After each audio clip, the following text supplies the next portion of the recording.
Buen día, querida familia y amigos que hacen conexión con nuestros devocionales. Es un placer y una bendición poder compartir palabra del Señor. Queridos amigos, ¿ustedes han escuchado este dicho o este refrán que dice de tal palo tal astilla? ¿O lo han dicho a alguien?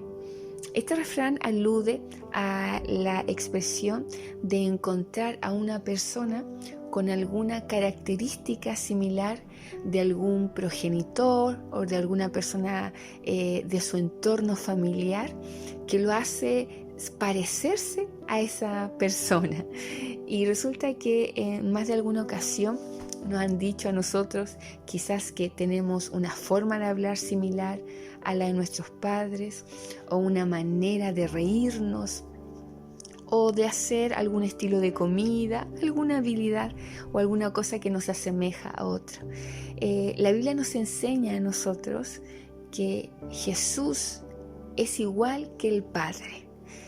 Y en momentos previos a su muerte, a su crucifixión, a su partida en sí, Jesús se ocupó de que sus discípulos, sus amigos más cercanos, no perdieran el foco de saber de que si ellos como judíos perteneciendo a la nación de Israel habían crecido y se habían formado como nación creyendo en un Dios todopoderoso, creyendo en un Dios protector, debían mirar a Jesús, a Él mismo, como Dios.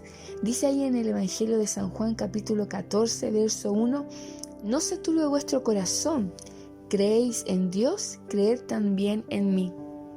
Eran las últimas horas de Jesús con sus discípulos y Él entendía que al morir o al ser prisionero, al vivir la flagelación que Él vivió, en sus discípulos iba a provocar cierta duda, iba a provocar cierta incertidumbre. Y es por eso que Jesús le dice, ¿creéis en Dios? Creed también en mí. Él, por experimentar la muerte, por experimentar la humillación, la burla, el sufrimiento, no dejaba de ser Dios. En un momento Jesucristo les dijo a sus discípulos, si creéis en Dios, creed también en mí, y si no creéis en mí, ved las obras que yo hago y por eso convénzanse. Y resulta que era necesario que aunque vieran a Jesucristo, a su mentor, a su maestro, siendo bofeteado, siendo burlado, los discípulos debían seguir manteniendo la fe de que Él era el Hijo de Dios, de que Él era Dios mismo.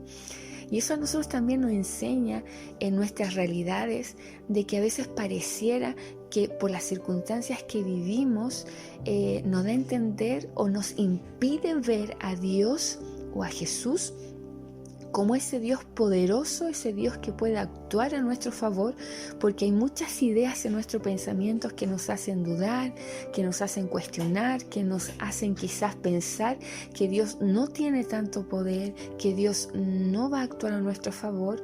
¿Por qué? Porque dejamos de verlo con la esencia que Él es, que es Dios. Y esa naturaleza, esa deidad, esa esencia de Jesucristo no se ha perdido ni se perderá jamás. Él murió, Él resucitó, Él fue burlado, pero también fue glorificado. Por ende, queridos amigos, sigamos mirando a Jesús como el Hijo de Dios, como Dios mismo, como nuestro Salvador, como aquel en quien podemos tener seguridad de que su poder no se ha visto menguado, no se ha visto limitado, sino que Él sigue reinando en los cielos y que un día pronto ha de regresar por nosotros, por los que hayamos creído y por aquellos que ven en la persona de Jesús el único camino al Padre.